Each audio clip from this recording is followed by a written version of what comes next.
7:14 now at Newstalk 96.5 KPEL. Bond.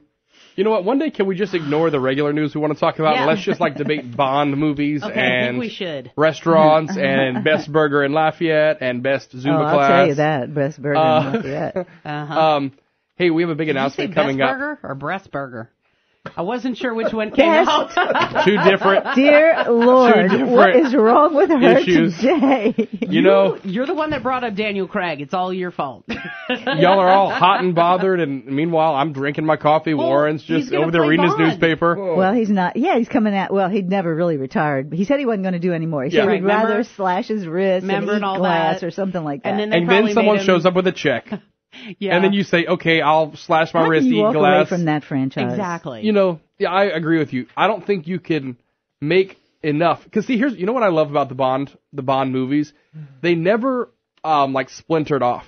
Like the Batmans and stuff. They didn't just continue, or even Star Wars. They have all these ancillary movies that aren't with the regular plot. And that's what, to me, it kind of waters it down. Bond is just a Bond movie. There's no, side movie with this one who's in there. Or, Yeah, you know what? I think we should start our own campaign. Rob Kirkpatrick for Bond. Daniel's going to be, this is going to be his last movie. You could walk away. Don't bring me back to the conversation we had yesterday about the guy at the gym driving the Aston Martin. Don't bring me back there. He didn't trip him, so, it was all right. Anyway. Look, you guys are all wrong. There has not been a Bond movie since Sean Connery quit. No,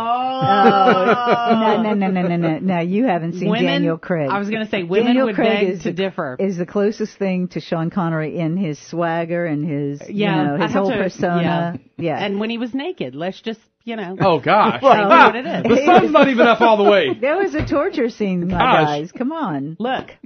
Sorry, it's Daniel Craig. Okay. The torture scene in the chair, even sitting down. Woo. Yeah. All right, so he was chiseled from marble. Okay. It was the David in person. It was. Oh, Michael, thank you, baby. Okay, I'm sorry. And besides that, those movies were produced by my favorite name in the world, Cubby Broccoli. Yeah. What's not to love about that name? That is pretty awesome. I think they used to sell those movies downtown at a place called the Bad Kitty till the Lafayette Consolidated Government took a 3-year undercover investigation to watch all the movies and finally decided that they were not appropriate for adults to view. It took 3 years. Yes. An intense investigation. They were afraid somebody was going to be caught in a sting, maybe. Maybe. I don't know. We'll have the police chief on tomorrow. Maybe we'll ask him.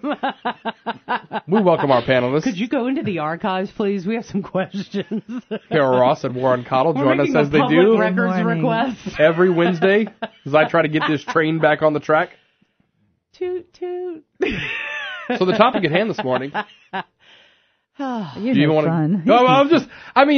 We have things to cover. I know. Things to talk about. All right, we'll behave, won't we, Carol? Yes. Yesterday. Yes. The battle royale, to me, was not between Trump and the media. The battle royale was between Laura Ingraham and Dr. Charles Krautheimer on Fox News, to which he said, what Trump did today was a moral disgrace. He reverted back to Saturday. To critique what he did today on the grounds that it distracts from the agenda is a cop-out, according to Ingram. What are your thoughts? Obviously, there's so many things that have happened, so many things that have been written about. It seems that the part of taking questions and giving answers was a bit of an ad-libbed part. The White House said he wasn't going to do it before. And from the looks of the people on the sidelines, General John Kelly, with his head down most of the time, I don't know if he was too happy about it. Maureen, you want to kick this one off? First thing I think is that General John Kelly probably had his head down because he knows his role as chief of staff and not the choir director or whatever, the choreographer or whatever. And, I heard parts of that thing. To tell you the truth, I'm just about sick of listening to all this stuff, but I heard parts of it yesterday. And the one part that really stood out to me was when I believe it was a female reporter said, are you trying to say that the left is the same as the neo-Nazis?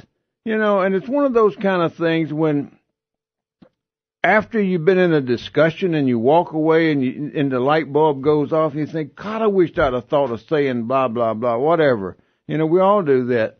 And I thought, the president should have come back at her hard, and said, you damn right that's what I'm saying. You've got two groups out there. You've got the neo-Nazis that you keep referring to, and then you have the new Nazis. They're both Nazis, both sides of them. There is not an ounce of difference in either one of them. If you look at what happened in Washington after the inauguration, that bunch running around breaking windows and rioting and setting cars on fire and all that, and I said it on this program, it's so reminiscent of 1936 Germany, when the socialists came to power there. The socialists, by acronym, call themselves the National Socialism Party. The Nazis, the German word, means socialism. And that's what this group is. The new Nazis are the Hillary Clintons, what's the old man's name? The Bernie Sanders. And they've changed their name. They've changed their name from socialists to progressives. It sounds better. It's just like the socialists in Germany under Hitler. They changed their names from socialism to the National Socialists. We're Germans first. But Hillary Clinton's not the president. Does the president bear some responsibility to calm things down and not ratchet it up? The president bears responsibility to call it like it is. And you're going to go out there and you're going to say, well, this side is bad. They're worse than the other side. They're both bad. They're equally bad. You dumb old woman, you need to sit there and read your history. Instead of jumping up and down saying, oh, this side can't be as bad as the other side. And that's what our problem is. We have this group that we call the media in this country. They're a propaganda machine. That's all they are. There is no bigger hate group that's existed in the United States of America than the Democrat Party. You go back throughout history. They were the party of slavery. They were the party that gave us every war we got into up until the Gulf War in 1991. They were the party of the segregation. They were the party of everything that's bad in this country. And they still are. And what do they do today? Do they practice racism if they holler about it? You damn right they do.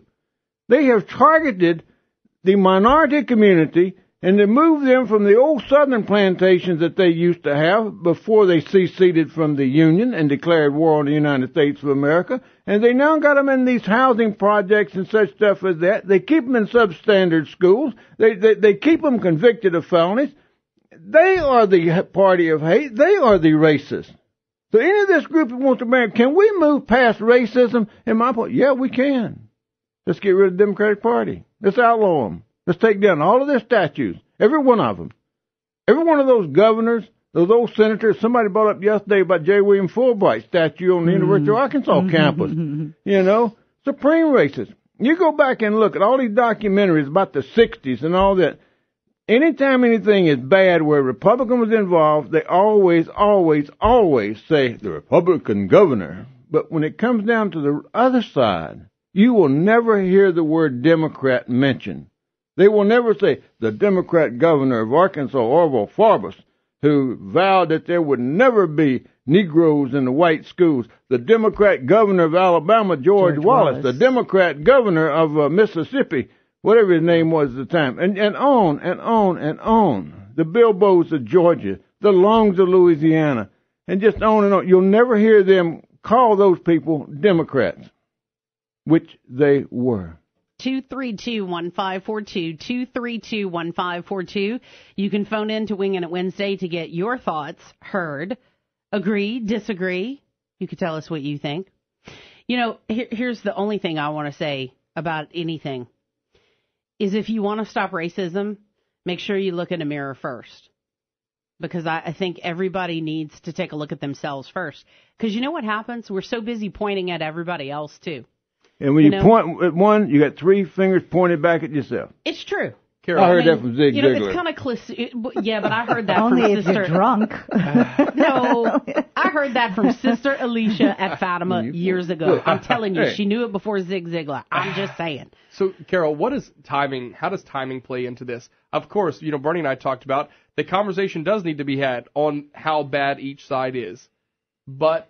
When everyone's emotional right now over the person who died, how many times did we get really frustrated with Barack Obama for jumping in and say the Cambridge police are stupid and this person is bad?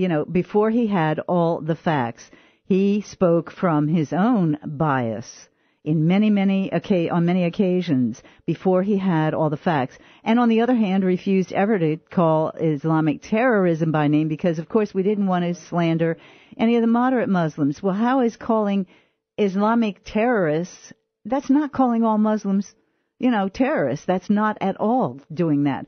So we had 8 years of rationalizing everything that Barack Obama did, and now we have a time, 6 to 7 months now, of excoriating Donald Trump for every word he says, everything he does. That statement on Saturday, I thought, well, he's trying to be very measured because we don't know exactly what was going on at the time. They were both sides fighting. The reports I saw by Doug McKelway, I thought he was going to lose his job because he stood up there and he said both sides came with billy clubs and sticks and all that. Both sides.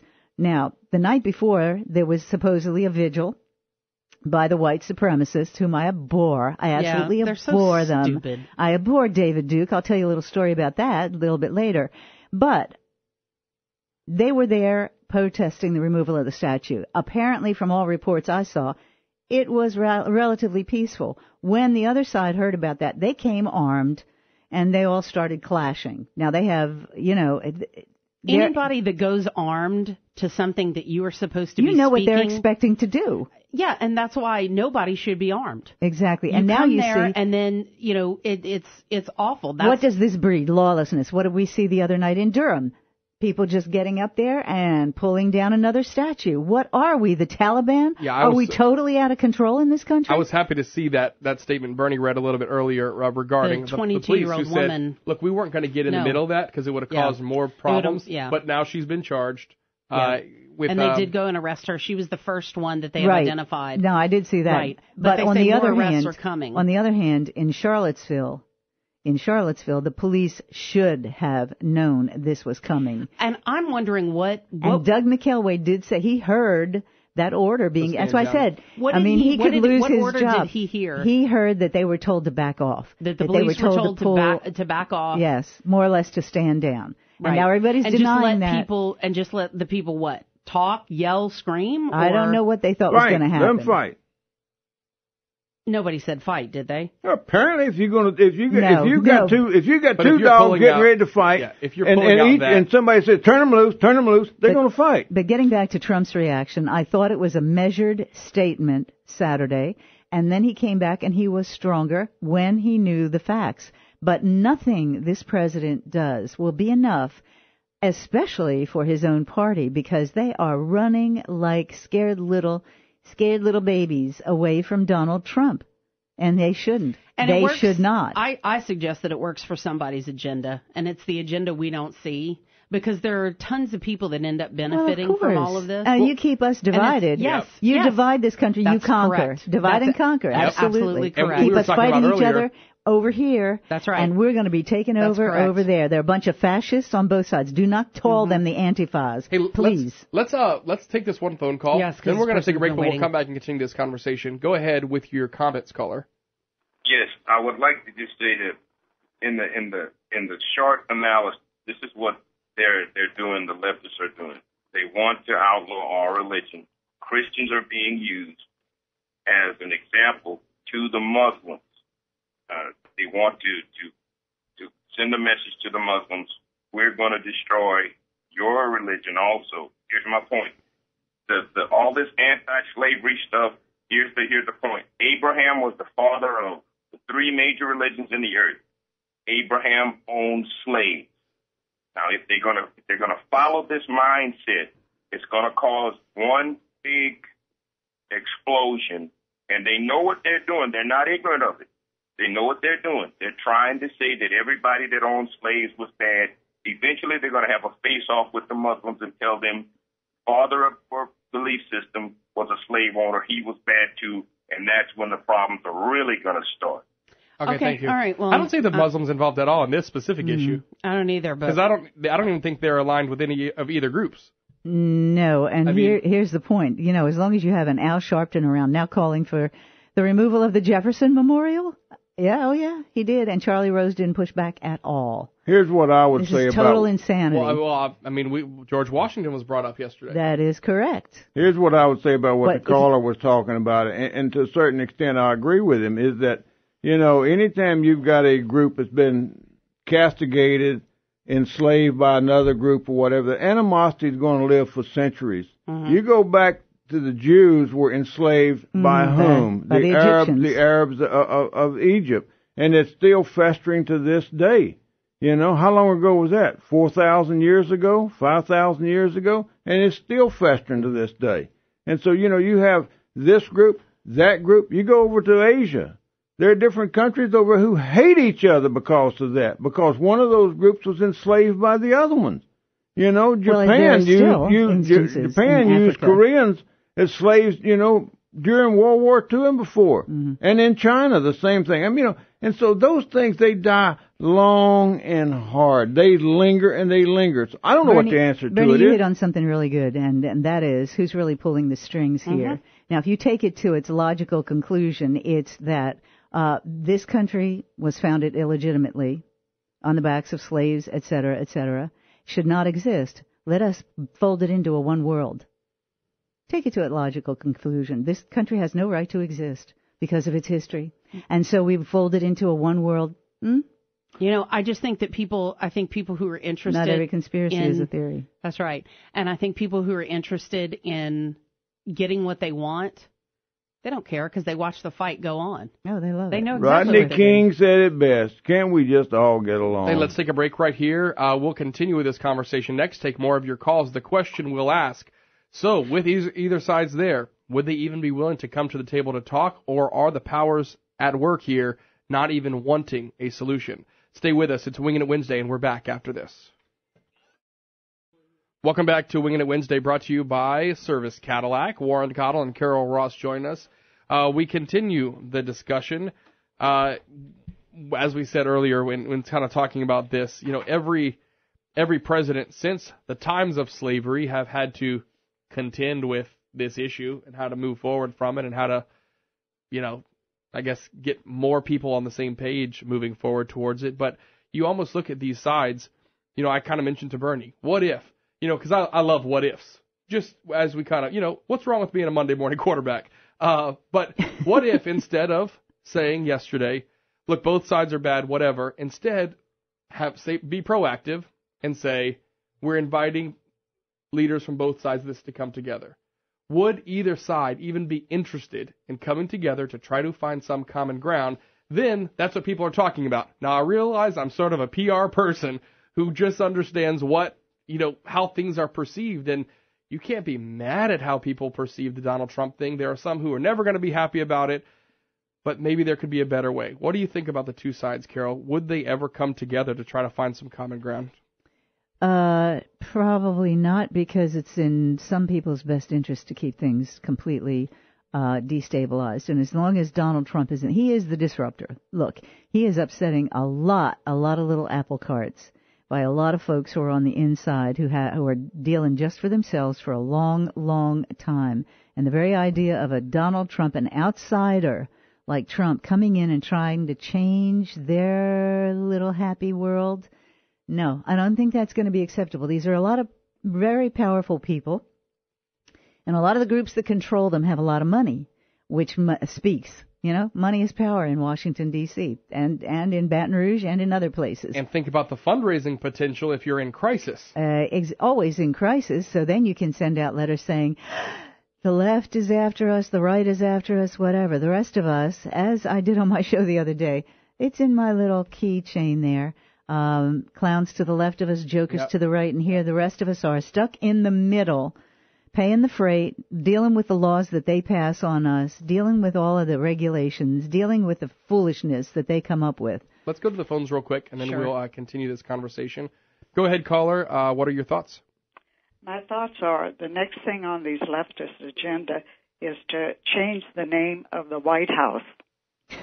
Oh, Lord. Okay. All right. Thank you. Carol, one of your favorites yesterday, Greg Gutfeld over at Fox. I was watching The Five last night, and they were talking about how, so Steve Bannon, everyone wants him gone or whatever.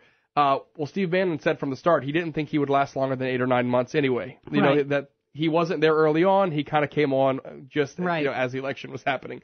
And so then Kimberly Guilfoyle was saying, so maybe that's right. Maybe by Labor Day, he's on his way out. And Greg Gutfield from off camera says, well, you don't wear white after Labor Day. I remember him from Red Eye when he started out on Red Eye. There just has to be some levity in this. Like, it's like if you don't have a little bit of sense of humor about the foolishness that's happening, you'd cry every single day. And absolutely, I agree. That's part of what is so, really great about this country. We can laugh at anything. Yeah. Mm-hmm. There are a lot of groups, they can't laugh at anything. Yep. But we can laugh at anything. And that's a release. That's why Chris Rock and people like that say, you've got to be able to laugh at yourself. You've got to be able to laugh at the crazy things going on in this world. When you forget your own humanity, that's it. Because what happens is people listen to their own hype. And when you start doing that, you have lost what is center and true about you because you've lost your humanity. That's what worries me about these kids. If they're living in such a safe space where they don't hear any opposing viewpoints, how are they going to deal with the real world? And who are the parents of like this Spencer idiot, this neo-Nazi? Who are their parents? Well, the what the hell are wrong with that guy's parents? His mom has come out, and she is actually, I want to say, was it like 11 times? She has called the police on him. Good. She's known he's had these tendencies or whatever. Former teachers say it's, when it came time to talk about the Nazis in history, he was always really fascinated. A weirdo about it, though. More than just being an absolute bleep. Maybe there was a little bit of mental going on, in there too. Let's go to this phone call real quick, and then I want to ask about David Duke. Go ahead with your comment, caller. Hello. Yes, I'd like to just make a recommendation. Yeah, go ahead. I remember years ago, just to give you an analogy, I remember years ago when you drive down the highway and there were just litter all over the place. You couldn't even hardly drive a block without seeing it. And nationally, there was a campaign called Make America Beautiful. And all of a sudden, it became a mindset of people because of redundantly repeating it. So here's my suggestion. If we could get a national campaign of Love Your Neighbor campaign, we could help this country, I think, in a lot of ways. It doesn't have to be Love Thy Neighbor, which would maybe offend somebody religiously, but Love Your Neighbor campaign nationally, and just continually bombard the media and get people in a mindset of loving their neighbor and trying to make us all be able to work together for common good. I'll hang up and I'll listen. Okay, good idea. And and it's encouraging that folks like that are because around. See, he's like us. That guy's like us. We're just regular people. We're going to love you to death.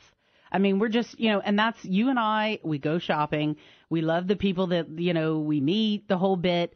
And it's the weirdos that get propped up by the media, by the awful things that they do. And the problem is the identity politics. Because one-on-one, I think most people are very respectful and loving of each other and that kind of thing.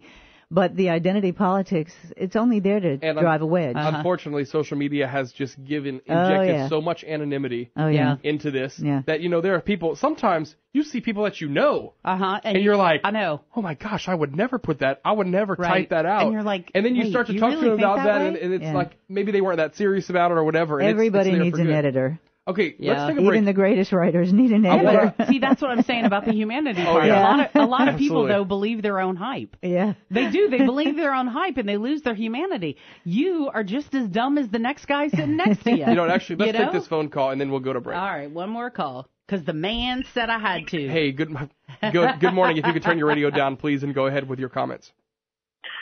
Yes, sir. I've been listening to you guys, and, when you start talking about left and right in this country, isn't it the left that started this in the 1960s where everyone had a right to do pretty much what they wanted? And then you have, people like this that drive a car into a crowd.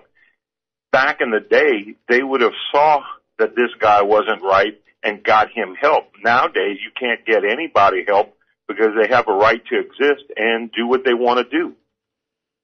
Yeah. So isn't it the left that kind of caused a part of this?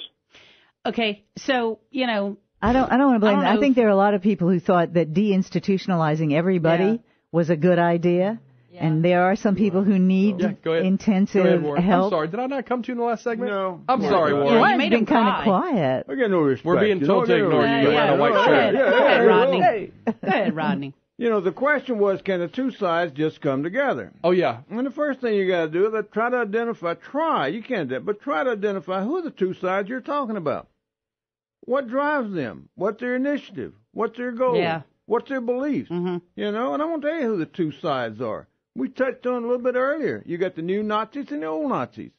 You know, both of these groups are vying for complete control of this country. Control. The anti-Trump group, the resist group, their goal is to take down the Trump administration and to take back the government. As Carol said, they are so fearful that their little playhouses are getting upset. And so you got people on both sides, both parties in this deal. I've said it a long time ago, and I'll continue to say it. The extreme left and the extreme right, there's really no difference in them.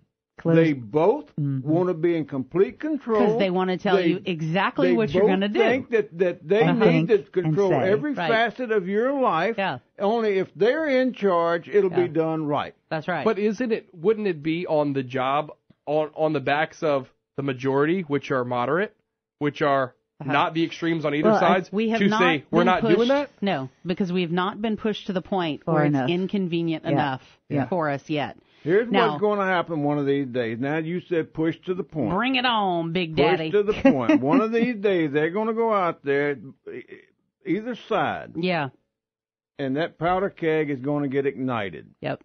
And it'll be up to the middle people. Time. Yep. They will bring in fecal material and whatever and throwing it on people. Yep. And one of these days, these two sides are going to meet, and the gunfire is going to start, the stabbings or whatever, and it's going to be really, really So to play devil's advocate, wouldn't this have been a perfect opportunity for the president to then distance the moderate Republicans, or even the moderates in general, from that extreme? Well, the problem with him was he didn't think he was being extreme, and he has been excoriated as being extreme. Yeah, but what we talked about before, No, he's going to be excoriated anything he says. Anything he says. But anything. If he comes out there and says, I believe that Black Lives Matter, I'm joining that movement, they would criticize him. They would I know you don't him. necessarily hold that belief. Well, no, I mean, I think we're seeing it. Look at Diamond and Play out. Silk. Diamond and Silk, they are being censored because they were so pro-Trump and all that. They're being censored by YouTube. Yeah, Diamond and Silk. Come on. Have you seen Google. You I look at Google. I don't know what that is. Do a Google search for any kind of social... and the top 10 will be the leftist publication, and then you'll find one little Republican. Yeah. Make a post on Facebook that the Facebook ads manager doesn't think is good. And you will, I had to fight back. You are preaching to the choir because we know specifically. One of the things that's happened and caused all of that stuff, too, is whenever you mentioned a while ago deregulation and such stuff, when they started letting these conglomerates control all the media. Every bit of the media is now controlled by about two different companies? And Zuckerberg thinks everyone should get a guaranteed income. Do you think that is not put everybody on the plantation? My friends, we are on the road to serfdom. Who wrote that book? I can't remember. I don't know. I'm not too good at authors. All right, let's take a quick break right now. We're going to come back and continue the conversation with more of your calls at 232-1542. Stay with us on Wingin' It Wednesday. So some news just hitting the Daily Caller reporting this morning that Hope Hicks, who's been on the White House communications team this whole time, is the new White House communication director. By the way, she's 28. She's the new babe in charge. She is a... How did she look? Well, they're reaching out to the millennials. Quite the babe. Anyway, let's just say she's not wearing a blazer. Do you mean to tell me because she's a good-looking woman, she can't be an effective communications director, Rob? I'll tell you this. Obviously, she's been effective with you. She's been the director of strategic communications, and nothing strategic seems to have happened out of the White House communications office yet. But he knows that she speaks to him personally on a communicative level because she's a bomb. Anyway, you're never going to see her. I am waiting for CNN to come out and say that she is in charge of intercourse at the White House. Oh. Of course, the definition of that word is communication. Yes. All right, great. Sounds fun. Hey, Carol, I want to ask about, we're going to take some more calls, but I want to ask about David Duke. He was in the state legislature. Okay. Same time as my I stand husband. by my statement that I said before. That you don't want to mention him. No, right? well, that too, Okay. but somebody obviously is not continuing to pay the bribes or he would disappear. Yeah. He's had more facelifts than most women I know, more plastic surgery. Dude, he needs to get his money back. Check out the old pictures. No, so one day, okay, I'm going to tell you an honest-to-God story. It's a Monday afternoon, and the legislature is in session, and my husband calls me, and he says, is there some kind of, like suntan thing that can give you a tan and you have an exact straight line along your chin line? He said, somebody asked David Duke why his face was so red, and he said he had been out in the sun all weekend. And he said, but he's got this perfect line right along his chin. I said, I think he's had a chemical peel.